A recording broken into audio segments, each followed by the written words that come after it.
Boa noite, pessoal, tudo bem com vocês? Sejam todos bem-vindos ao canal Simples e Certeiro, canal do agronegócio. Quem não é inscrito, já peço para se inscrever no canal, aí, deixar o like. E hoje nós vamos falar a respeito de planejamento forrageiro. É um tema que nós já abordamos aqui no canal e que fala a respeito de como o produtor pode se programar aí com a sua quantidade de forragem, área plantada, seja no inverno ou no verão, para suprir a necessidade dos seus animais, que no caso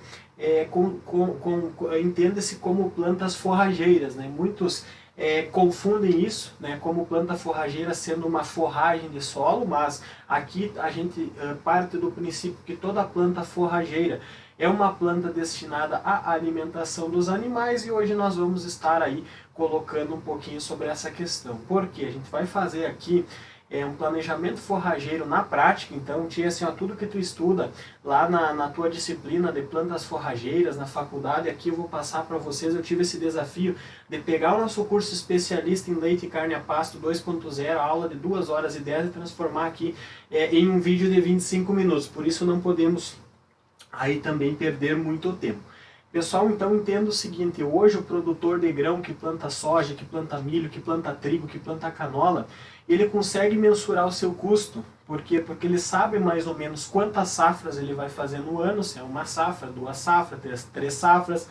Ele sabe quanto ele vai fazer. Normalmente, se ele já tem os produtos comprados, ou mesmo não tendo, ele consegue se basear e travar o seu custo de produção, com uma expectativa, por exemplo, vou colher 60 sacos de soja, eu consigo saber se o meu custo vai ser 20, 22, 25, 17, 28, dependendo da região do país, dependendo as condições comerciais negociadas. Então você já sabe mais ou menos a margem líquida. E fazer isso com a cultura de inverno, de verão, total de gasto e total de custo, a diferença é a tua margem líquida. No leite isso é um pouquinho mais difícil. Por quê? Porque eu tenho fator humano, eu tenho fator pessoas, eu tenho taxa de crescimento de pasto variável. Então é muito importante para que o produtor não erre, ele faça um planejamento forrageiro correto e também seja um bom manejador de pasto. E vocês vão ver que quanto maior a eficiência do pastejo, mais o produtor consegue baixar o seu custo por litro de leite. Então vamos lá, pessoal. Essa aqui é uma planilha utilizada de planejamento forrageiro. Essa planilha pode ser feita no Excel, mas eu optei por fazer aqui no quadro para vocês entenderem melhor. Então, do que a gente parte nessa planilha? Unidade animal, o que eu estou trabalhando, se é vaca em lactação, vaca seca, novilha, terneira, no caso, até 1 ano a gente considera terneiras, bois que vão para o pasto. Esse planejamento ele vai se enquadrar conforme a realidade de cada produtor. Se você, por exemplo, eu só tenho boi para engorda, você só vai utilizar essa linha da tabela. Vai considerar, por exemplo, aqui os 2%. Devagarinho eu vou explicar para vocês. Então aqui eu vou considerar uma propriedade da região noroeste do estado do Rio Grande do Sul, que o produtor tenha vacas em lactação, ou seja, vacas que estão dando leite, tenha também vacas secas, porque a vaca ela tem um período que ela dá leite durante 305 dias, mais ou menos, no ano, e tem 60 dias de período seco, enfim. Então eu vou ter automaticamente as vacas que estão dando leite, as vacas secas, as novilhas, as terneiras e os bois. Então vamos considerar aí uma propriedade que tenha mais ou menos, vamos chutar o número aí, ó, 25, meu canetão aqui vermelho tá meio que recarregar, 25 vacas dando leite. Até o momento eu só tenho essa informação, que a propriedade tem 25 vacas, não sei o peso dessas vacas, não sei se é holandesa, se é Jersey, se é girolando, mas vamos dizer que são 25 vacas holandesas. O produtor gosta de trabalhar com vaca holandesa, com aproximadamente 600 quilos cada uma dessas vacas. Automaticamente, se eu sou produtor de leite, eu vou ter vaca entrando e vaca saindo. Isso aqui eu já penso lá na frente. Eu posso fazer o de verão e o de inverno, porque eu planto pasto 2 vezes por ano. Assim como o produtor planta no inverno trigo, planta canola, no verão ele vai plantar soja, ele vai plantar milho, então o pasto não é diferente. No verão eu vou ter capim-sudão, que é a popular aveia de verão, milheto, sorgo. No inverno eu vou ter aveia preta, eu vou ter azevém, isso das anuais. E aí, claro, existem também as plantas perenes, né, que ficam permanentemente na propriedade, como é o caso da grama tífica, mas aqui a gente vai considerar plantas anuais que a gente esteja trabalhando aí, por exemplo, no verão. Então, eu sei que eu tenho 25 vacas dando leite, cada vaca com 600 kg, e que cada vaca consome mais ou menos 3,5% do peso vivo na matéria seca. Então quer dizer o quê? 100 kg de pasto, que é o pastinho verde que tu vai lá, colhe e pesa, ele vai ter mais ou menos 20 kg de matéria seca. 20%, né? E a gente parte do pressuposto, tem pasto aí, vamos falar de leite, mais ou menos que 1 kg de matéria seca dá 1 litro de leite. Tem pasto que 1 kg de matéria seca dá 0,8, 800 ml de leite, já tem pasto top que já chega a 1,3 kg, 1,3 litro de leite cada quilo de matéria seca produzida. Aqui a gente vai trabalhar um por um e vamos considerar tudo matéria seca, beleza? Pessoal aí pessoal que está iniciando aí conseguir entender também. Então, 25 vacas com peso de 600 kg cada uma, cada vaca por dia vai consumir 3,5% do peso vivo na matéria seca. Então eu estou falando uma vaca de 600 kg vezes 3,5% de 21 quilos mais ou menos de pasto seco para sanar a quantidade necessária. E aqui também pode variar conforme o peso da vaca. Uma vaca maior vai comer mais. Um pasto de melhor qualidade, talvez ela não vai comer os 13,5%, um pasto de pior qualidade ela pode comer 4%, daí entra a dieta total, outros fatores. Aqui vamos falar só da quantidade de forragem necessária. Vamos dizer que eu tenho 25 vacas em lactação, eu vou ter aí pelo menos umas 8, 10 vacas secas. Então vamos botar 10 vacas secas de mais ou menos 550 quilos. Aqui a gente faz uma média. Novilhas. Vamos dizer que eu tenha mais umas 10 novilhas, aí com aproximadamente 180 quilos cada uma. Terneiras, eu tenho aí, vamos dizer, umas 5 terneiras com aproximadamente 120 quilos cada uma. E eu tenho também os bois que vão para o pasto. Bois aí que já estão, vamos dizer que eu tenho 5 bois que vão para o pasto com aproximadamente 150 quilos cada um. Isso aqui, pessoal, é um exemplo, cada propriedade tem a sua realidade, mas perceba o seguinte, a vaca que está dando leite, ela vai comer mais, ela vai comer 3,5% do peso vivo na matéria seca. As vacas secas, elas vão comer, mesmo chegando próximo, elas vão comer 2% do peso vivo na matéria seca. As novilhas, elas vão comer aproximadamente de 180 kg, 2% do peso vivo na matéria seca. Terneira 1,5%, boi 1,5%. Beleza, aqui a gente vai fazer um risco. E aqui nós vamos colocar o total de pasto que eu preciso para sanar a necessidade de todos esses animais. Vamos colocar aqui, ó, 25 vacas com 600 quilos. Então eu vou fazer o peso total dessas vacas para mim saber a quantidade total de pasto que eu preciso. 25 vezes 600, eu estou falando aí de 15 mil quilos de animais produzindo leite. Cada uma vai comer aproximadamente, vamos botar aqui, 600 kg de uma vaca, vezes 3,5%, 21 kg de matéria seca.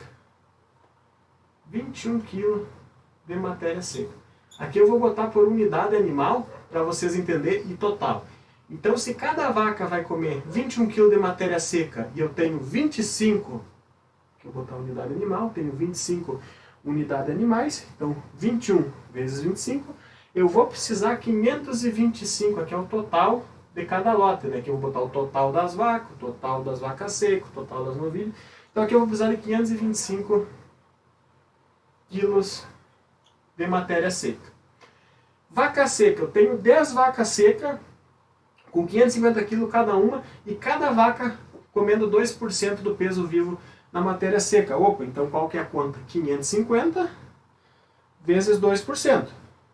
Então uma vaca vai comer 11 quilos, porque 550 vezes 2% do peso vivo vai dar 11 quilos. Então vou botar aqui 11 quilos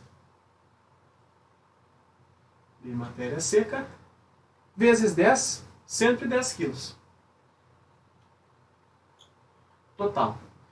Tenho 10 novilhas com 180 quilos e cada novilha vai comer 2% do seu peso vivo na matéria seca. Então vou botar 180 vezes 2%, 3,6 quilos.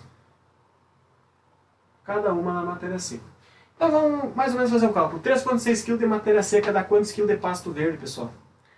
O pasto a gente pode considerar mais ou menos 20%. Então, 20% de 3, 6, 9, 12, 15, daria 17 kg de pasto verde cada animal por dia. Mas como aqui a gente já está considerando o pasto seco, né, no caso, descontando a umidade que é na matéria seca, né, no caso está a fibra, está as proteínas, está o teor de energia, então 3,6 por quilo por animal, vezes 10, 36. Total, né? Quilo de matéria seca por dia as novilhas. Terneira, 120, a gente faz o mesmo cálculo, 120 kg vezes 1,5% do peso vivo na matéria seca. Cada uma vai comer 1,8 quilos. Mas como eu tenho 5, eu vou precisar de 9 kg por dia. Eu tenho 5 bois com 150 kg. Um boi de 150 kg ele vai comer 2% do seu peso vivo na matéria seca. Então 150 vezes 2%, 3 kg. Cada um. Vezes 5, porque eu tenho 5 boi, 15 quilos. Beleza, pessoal. Aqui então eu já sei, conforme a quantidade de animais que eu tenho, conforme cada classificação de animal, conforme o peso de cada um deles, conforme o consumo, eu sei que cada vaca come 3% do peso vivo na matéria seca, cada vaca seca 2% do peso vivo, cada novilha 2%, terneira até 1 ano 1%. E aí eu fiz vezes a quantidade de animais e eu sei o total que eu vou precisar. Então agora a gente vai fazer a soma de tudo isso daqui. Então vamos lá. 525 mais 110 mais 36 mais 9 mais 15. 695 quilo de matéria seca por dia eu preciso para alimentar o meu rebanho, já considerando que todos vão para o pasto. 695 quilos de matéria seca, 714, 21, 28, 35. Seria mais ou menos 3.500 quilos, 3 toneladas, pessoal, 3 toneladas e meia de pasto verde por dia para manter eficiência no sistema produtivo, conseguir produzir leite e carne a pasto de maneira barata que eu consiga ganhar dinheiro. Pois bem, 695 kg de matéria seca por dia. Como que eu sei quanto que eu vou plantar? Vai depender muito do seguinte, vai depender da produção do seu material. Então hoje, por exemplo, a gente já tem dados. Se você pegar um milheto híbrido, ele produz, além de produzir mais matéria seca, ele produz uma matéria seca de melhor qualidade do que, por exemplo, uma aveia de verão. Hoje o pasto, quanto menos fibroso, melhor para te ter aproveitamento. Um pasto muito fibroso com alto teor de lignina, normalmente acaba limitando muito o consumo da vaca. Então, tenha muito cuidado na escolha do pasto, assim como existe soja, existe milho de baixa, média e alta tecnologia, existe pasto também. Assim como existe diferença entre tu plantar lãs de qualquer jeito, tu colocar o adubo na linha, plantar com uma plantadeira de soja que tenha sulcador, cuidando profundidade, respeitando a população de plantas por metro linear, metro quadrado, peso de 1000 sementes, tu vai ter um resultado melhor se tu caprichar. Por isso, pessoal, que o produtor de leite tem que ser tão eficiente ou até melhor, serve para carne também, do que o produtor de grão, porque ele tem aqui toda o que ele precisaria. Numa lavoura, para te ter um bom resultado, ele precisa do leite também. Então, vejam a complexidade disso. Isso que nós nem estamos falando aqui em dieta total e também em produção de silagem. A gente está só falando aqui, levando em consideração a questão do pasto. 695 quilos de matéria seca dia. Atentem-se a este dado aqui. Eu tenho hoje um consumo médio de matéria seca de... vou ter que usar o azul aí, pessoal, porque o meu vermelho tá de 695 kg dia. O que é essa TCP? Taxa de crescimento de pastagem, vocês analisem, porque ela vai variar conforme o ano. Se chove mais, a TCP é melhor. Se chove menos água, normalmente a TCP é menor. No inverno, a TCP é 50% disso. A gente fala em 40, 50 kg de produção por dia. No verão, 80, 100 kg por dia.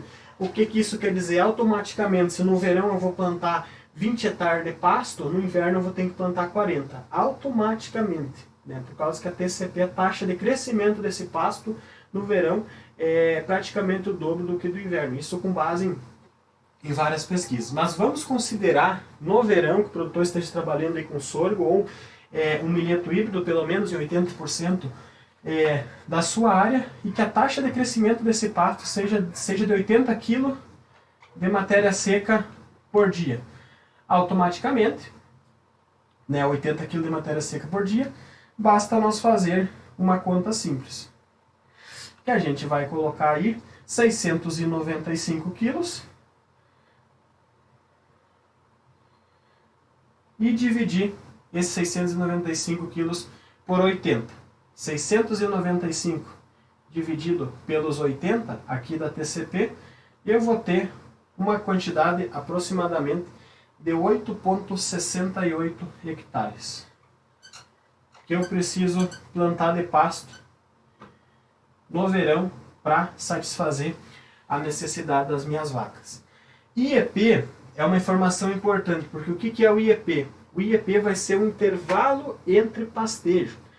Isso quer dizer, a vaca come hoje, o boi come hoje, pode-se trabalhar com outras tecnologias, como por exemplo, larga as vacas em lactação, depois larga as vacas secas, depois vai fazendo esse repasse com as novilhas, com as terneiras, mas mais ou menos aí tu vai precisar dessa quantidade aqui, e o IEP, que é um intervalo entre pastejo, ou seja, depois que as vacas comeram, quanto tempo vai demorar para esse pasto rebrotar, e tu poder largar de novo, considerando um sistema aí com cerca elétrica, bem feito, bem distribuído, vai ser de mais ou menos 14 dias. Então comeu hoje, vai voltar daqui 14 dias.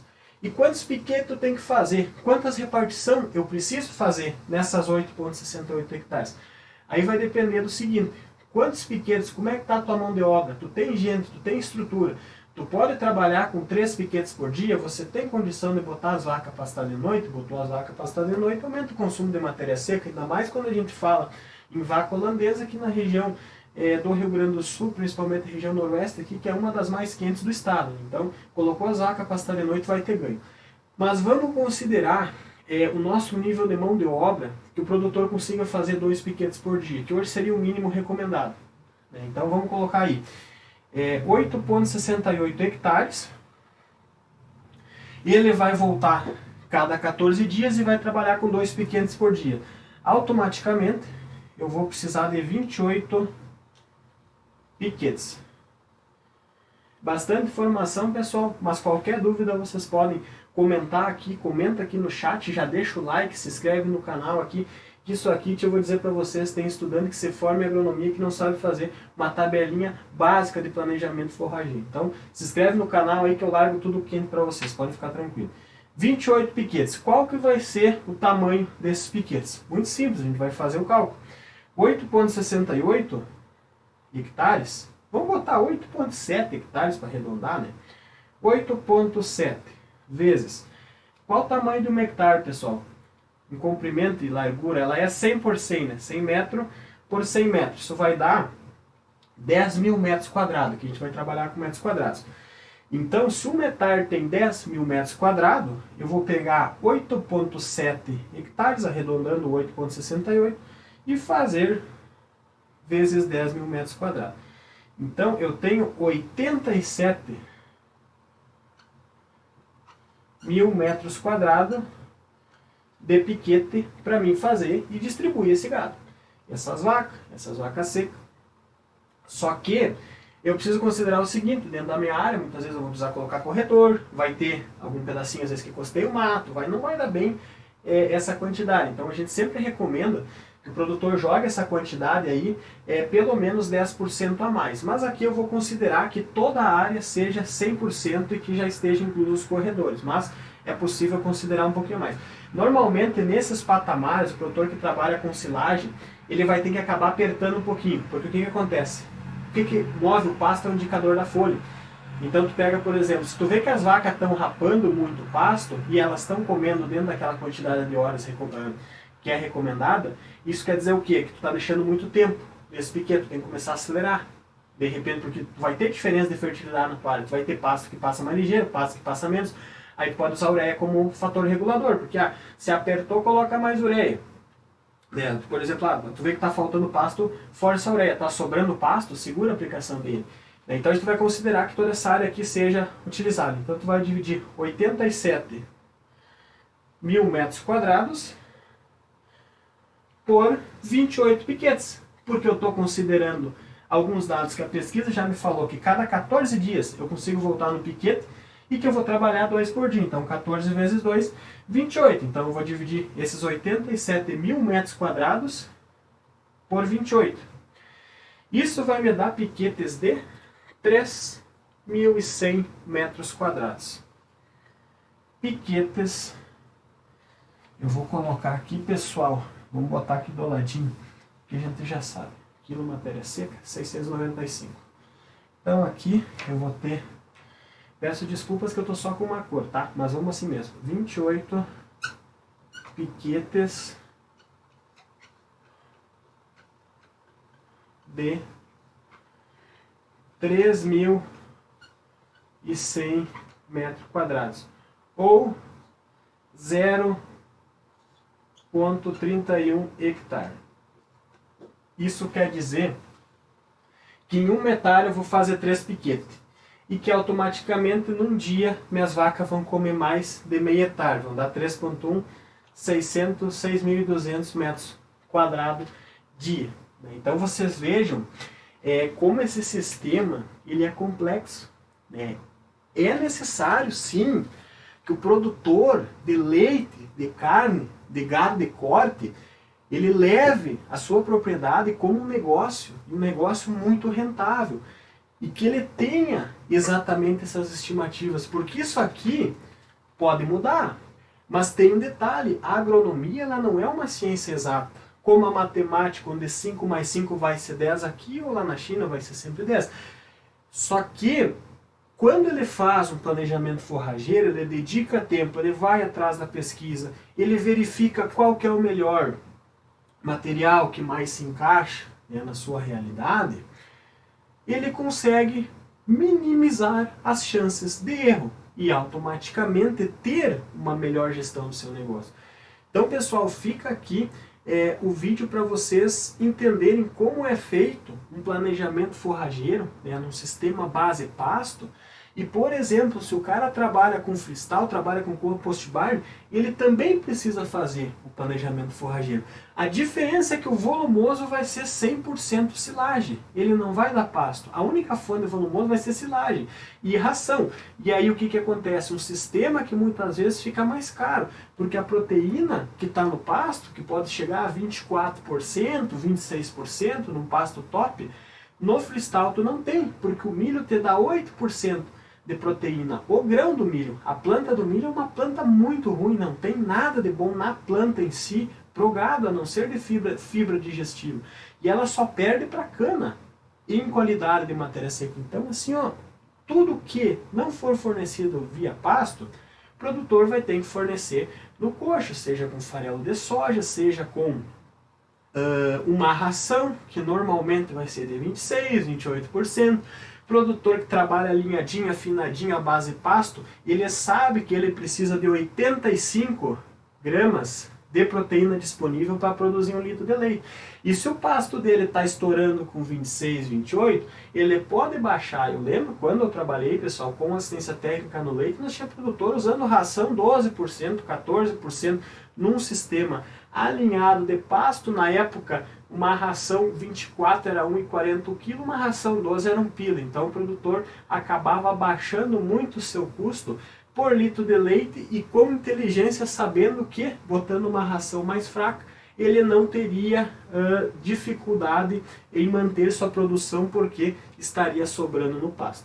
Pessoal, um grande abraço para vocês e até a próxima. Gostou do conteúdo? Dá o like aí, se inscreve no canal, vídeos novos aí toda semana. Um abraço.